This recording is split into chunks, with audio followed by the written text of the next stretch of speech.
Ah, yes. Alors aujourd'hui, on reçoit The winner is... Ah bah oui, c'est moi. Serge Forté. Serge Forté est pianiste depuis longtemps et reconnu dans le monde du jazz. Nous aurons la chance de découvrir dans cette vidéo son parcours atypique, ainsi que de nombreuses anecdotes de ses belles rencontres dans le monde de la musique. C'est dans le 18e, au quartier des Abbesses, que Serge nous emmène pour nous présenter un lieu qu'il apprécie particulièrement. Alors, on est, je vais vous dire... Attendez, je le déplie bien. On est à Paris Jazz Corner. Voilà. Super magasin 10 pour les jazzmen. Est-ce que vous pouvez nous présenter un artiste qui vous a Oui, influencé? alors je viens dans les J là parce que le premier artiste que j'ai entendu en n'étant pas jazzman, c'était Keith Jarrett. Alors je cherchais le disque mais malheureusement il n'y a pas, alors je vais en prendre peut-être un autre. Voilà, par exemple ça. C'est un disque qu'il a joué en trio en, je vais vous dire, 85. Donc voilà, moi en 85 ça faisait 5 ans que je faisais du jazz. Et entendre ce garçon-là jouer en trio ce qu'on appelle des standards, c'est-à-dire des chansons qui sont transformées en jazz, avec une telle nouveauté, c'était assez extraordinaire. Et en plus, il n'était pas connu pour jouer du jazz traditionnel. Il était connu pour jouer en solo, pour jouer des trucs un peu, musique un peu, comment dire, avant-garde, quoi. Et là, il revient à la tradition avec ce disque-là. Et je peux vous dire qu'il n'y a pas que moi. Hein. À l'époque, tout le monde voulait jouer des pianos électroniques. Et après ce disque-là, tout le monde voulait du piano acoustique. Donc il a relancé en fait ce qu'on appelle le trio de jazz. Voilà. Alors là, on est dans les P. Il y a deux artistes qui commencent par P qui m'ont influencé. Un qui est français, qui est Michel Petrucciani, que vous connaissez peut-être, parce qu'il avait une particularité d'être nain. Mais d'être nain que de la taille, hein, parce qu'au piano, c'était un géant. Et mon premier artiste commençant par P, c'est Oscar Peterson. Alors lui, c'est après Keith Jarrett en fait, c'est quand j'ai commencé à m'intéresser au jazz. Et alors, c'est un géant à tous les points de vue. Et alors, il jouait tellement vite pour moi que j'avais l'impression qu'il avait des touches en plus sur le, sur le piano. Parce que quand vous avez un disque comme ça, bon, vous le mettez sur le vinyle, puis vous essayez de repérer ce qu'il fait. Seulement, aujourd'hui, on peut ralentir avec les ordinateurs, tout ça. Seulement, quand vous mettez sur le vinyle, vous mettez le truc, ça fait... Mince, c'est quoi? Donc, ouais, il m'a rendu fou. Et en 96, donc 26 ans, 16 ans après, pardon, j'ai eu la chance de le rencontrer à l'Olympia, à la fin de son concert. J'ai été invité dans sa loge. Je l'ai rencontré. Là, je lui ai remis un disque qui s'appelait Hommage à Oscar. Alors, il était tout content. Et il m'a invité l'année d'après à Marciac, un grand festival de jazz, où là, on a passé 2 jours ensemble. J'ai participé à sa masterclass. J'ai même fait la balance pour lui. La balance, c'est quand on gère le son sur scène. Il m'a dit, tiens, tu fais la balance pour moi. Bon, ok. Voilà. Donc, un grand moment avec ce grand monsieur qui est malheureusement mort en 2007, je crois. Voilà. Oscar.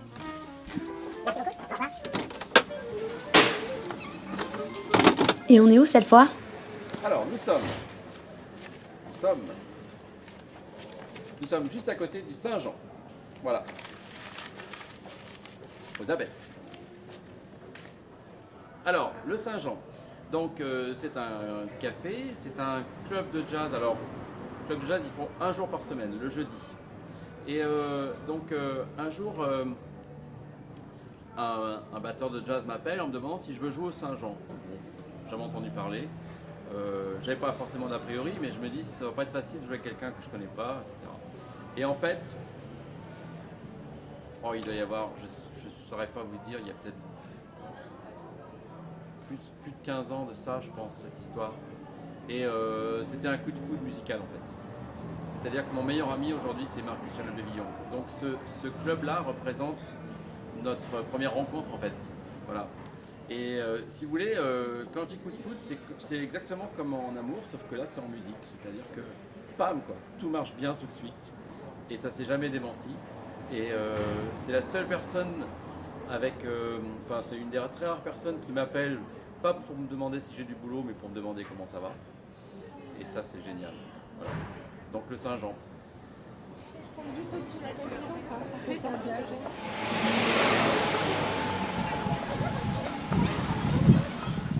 Alors du coup, est-ce que vous pouvez nous faire un petit historique de vos débuts dans la musique?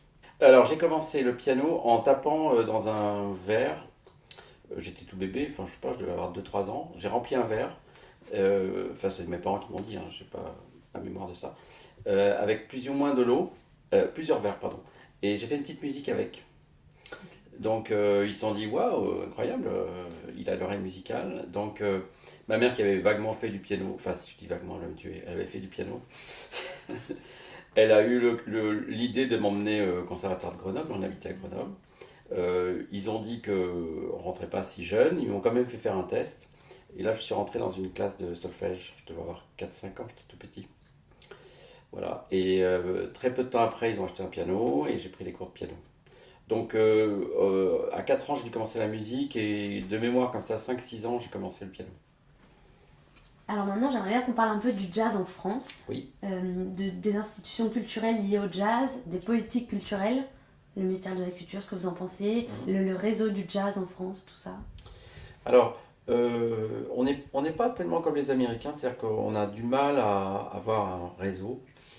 Il y a eu à un moment donné les clubs qui ont essayé de se mettre en réseau, je ne sais pas si ça a bien marché. Les festivals aussi qui ont essayé de se mettre en réseau. On a, par exemple, par rapport aux Américains, on a beaucoup plus de festivals de jazz l'été. Peut-être on est le pays du monde où il y a le plus de festivals. Je crois qu'à un moment donné, quelqu'un m'a dit qu'il y en avait 130 ou quelque chose comme ça, ce qui est exceptionnel. Parlant de festival, d'ailleurs, moi je suis le directeur artistique d'un festival, je vous en parlerai tout à l'heure. Donc je peux parler de ça, mais le réseau, c'est compliqué. Au niveau de la musique, un musicien, c'est quelqu'un qui est un peu autonome, souvent égocentrique, centré sur lui. Donc le mettre en réseau, c'est compliqué. Par exemple, il n'y a pas une union syndicale comme les Américains savent faire ça, qui est très puissante parce que si par exemple vous avez un problème et que vous perdez votre carte de musicien, vous ne pouvez plus jouer. Voilà. Ça n'existe pas ici. Donc je ne sais pas s'il y a un réseau. Enfin, s'il y en a un, il n'est pas super visible. Après, les musiciens sont un peu livrés à eux-mêmes dans ce pays. Donc, pour survivre, ils ont besoin d'un agent, d'un producteur. Et avant, ils avaient besoin de faire des disques. On a un truc énorme qui est arrivé, c'est Internet. C'est-à-dire qu'aujourd'hui, plus personne ne vend de disques physiques, quasiment. Peut-être les vinyles reviennent au goût du jour, comme on verra peut-être au magasin. Mais le disque CD, ça fait combien de temps que vous n'avez pas acheté un CD? Longtemps. Voilà. Ouais, Et est-ce que vous téléchargez la musique en la payant? bien sûr, non. Voilà. Donc, faire un disque, par exemple, en faisant un tout petit peu de pub, hein, ça coûte 15 000 euros. Voilà. Donc, pour rentabiliser 15 000 euros, et donc ce disque-là, avant vous le vendiez peut-être à la Fnac 20 euros. Et en tant que producteur, parce que avant d'être autre entrepreneur, avec mon ex-femme, on avait une société de production qui s'appelait Ella Production, qui avec le divorce a été dissoute. Bon, bref. Mais donc, on était producteur. Donc, les disques qu'on a fait, on les a produits nous-mêmes. Donc, quand on vendait, quand le disque était à 20 euros à la Fnac, dans notre poche en production avant impôts, TVA, etc., il devait rester 10 euros. Bon, ben 15 000 divisé par 10. Il faut vendre 1500 disques. Et 1510 dans le jazz, c'est énorme déjà. C'est beaucoup. Donc on a réussi pendant un petit moment à faire ça. Et puis, dans les dernières années, le dernier disque, j'en ai encore 1000 sous mon piano. Hein. Voilà, ça c'est compliqué. Donc aujourd'hui, un musicien, donc pour revenir à ce que je disais, il ne peut plus faire de disques. Il y en a encore beaucoup qui croient à ça. Hein. Il y a encore beaucoup de gens qui font des disques. Tant mieux pour les studios, etc. Mais j'ai peur de l'argent vraiment mis, pas à la poubelle, c'est jamais mis à la poubelle, mais enfin, qui n'aura pas un retour. C'est même pas tellement le retour d'argent, c'est le retour de notoriété. Parce qu'avant, avec un disque, si vous aviez un disque qui était vraiment bien, les festivals s'intéressaient à vous en disant waouh, un artiste extraordinaire, on va le prendre, et puis petit à petit, vous pouviez peut-être lancer votre carrière. Aujourd'hui, vous faites un disque, ça n'intéresse personne en fait. Et donc du coup, d'après ce que vous nous dites, j'ai l'impression que monter un projet jazz en France, c'est quelque chose qui paraît vraiment pas simple. Alors- Est-ce que vous avez des politiques culturelles qui sont là pour vous donner, qui peuvent donner un coup de main éventuellement Les politiques culturelles vont être extraordinairement centrées sur les mairies en fait. Si la mairie a envie, par exemple, de lancer un projet jazz ou de monter un concert de jazz, c'est m'est arrivé par exemple d'essayer de faire un hommage à Claude Nougaro et de proposer ça à plusieurs mairies. Et donc là, vous avez un projet qui leur parle, parce que Claude Nougaro, ça parle à tout le monde. Enfin, ça peut parler à tout le monde. Et votre mairie vous dit, donc c'est pas la mairie où j'habite, hein, ce sont des mairies que je connais pas au départ, et dit ouais, oui, on aime bien, et donc elle va mettre en place les moyens financiers pour que vous puissiez faire votre, mais on s'adresse pas au ministère de la Culture du coup. Alors après il y a un truc qui s'appelle la francophonie, mais que moi j'ai pas trop connu parce que ça s'adresse aux jeunes musiciens. Donc j'ai un ancien élève là qui part au Maroc, ou qui est peut-être au Maroc en ce moment, et là qui est avec le réseau des alliances françaises. Donc ça c'est une possibilité pour des jeunes musiciens de se lancer. Du coup, est-ce que vous pensez que dans la formation, il faut être un peu moins... Est-ce que vous trouvez que la formation aujourd'hui est un peu trop théorique, qu'il faudrait être plus sur la pratique? Comment ça se passe dans les conservatoires? Est-ce que c'est Le classique ou jazz? jazz? Dans le jazz on apprend ça. On apprend à être pas théorique. Mais dans le jazz on a beaucoup de musiciens qui viennent du classique, et mon principal problème c'est de leur enlever la partition de devant le nez. L'improvisation, c'est quelque chose d'important dans le jazz. Comment vous... Est-ce que c'est quelque chose... L'improvisation, c'est un langage. Par exemple, on ne pourrait pas avoir cette discussion si vous étiez coréenne et moi français ou chinoise. Pourquoi? Parce qu'on n'a pas le même langage.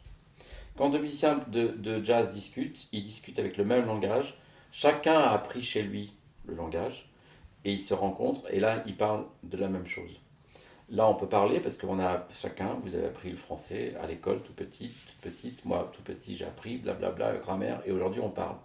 Ce matin, même si vous avez un petit peu préparé l'interview, vous n'avez pas forcément une idée exacte de ce qui allait se passer. Donc, on improvise. Ping-pong, ping-pong. Dans le jazz, c'est ça. Donc, on improvise sur un langage qu'on maîtrise. Il est temps de laisser place à notre invité pour le live. Alors là, je vais jouer une de mes compositions qui s'appelle A New Life.